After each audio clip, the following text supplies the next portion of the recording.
క్రీస్తునందు ప్రేమైన సహోదరి సహోదరులకు యేసుక్రీస్తు నామములో శుభములు. దేవుని యొక్క మహిమ మీ మీద ప్రకాశించునుగాక. ఈరోజు దేవుడు మనకిచ్చిన మాట ఆదికాండము 22వ అధ్యాయము 8వ వచనం. అబ్రహాము, నా కుమారుడా, దేవుడే దహన బలికి గొర్రెపిల్లను చూచుకొనునని చెప్పాను. ఈ మాటలు మనము ఆదికాండంలో చూసినాము. ఈ సందర్భము మనకందరికీ సుపరిచితమైన సందర్భం అన్నమాట.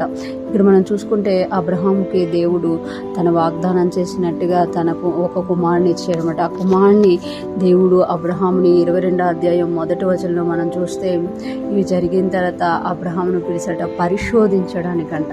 అంటే అబ్రహాము మనసు నా మీద ఉందా, కుమారుడు మీద ఉందా అని తెలుసుకోవడానికి, అబ్రహాముని పరిశోధించడానికి అబ్రహాముని పిలిచి నీకు ఒక్కగానొక్క కుమారుడిని నాకు ఇవ్వు అని అడిగినప్పుడు అతడు ఆ కుమారుడిని తీసుకొని దేవుడు చెప్పిన ప్లేస్కి బయలుదేరినట్లుగా మనము చూడగలం అనమాట.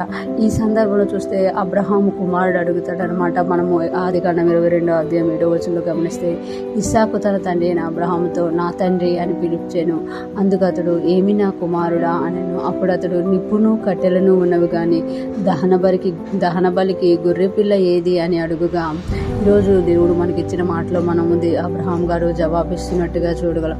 అబ్రహాము, నా కుమారుడా, దేవుడే దహన బలికి గొర్రెపిల్లను చూచుకొనునని చెప్పాను.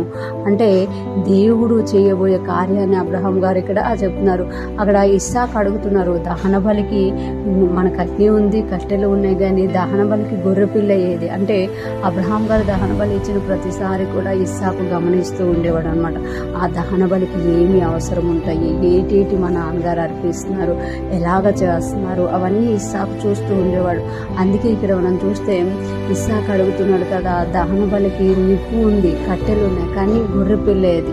అందుకు అబ్రహాము, నా కుమారుడా, దేవుడే దహన బలికి గొర్రెపిల్లను చూచుకొనునని చెప్పాను. అంటే దేవుడే దహన బలికి గొర్రెపిల్ల, నువ్వే ఆ గొర్రెపిల్లవే అని చెప్పకుండా దేవుడే చూచుకొనును అంటే అబ్రహాం గారు దేవుని మనసు ఎరిగిన వాడిగా ఇక్కడ ఉన్నట్టు మనం చూడగలం. ఒకవేళ ఇస్సాకు బలి అయిపోయిన ఆ బూడిదలో నుండి మరలా ఇస్సాకును దేవుడు బయటికి తీసుకురాగలడు అని నమ్మారనమాట.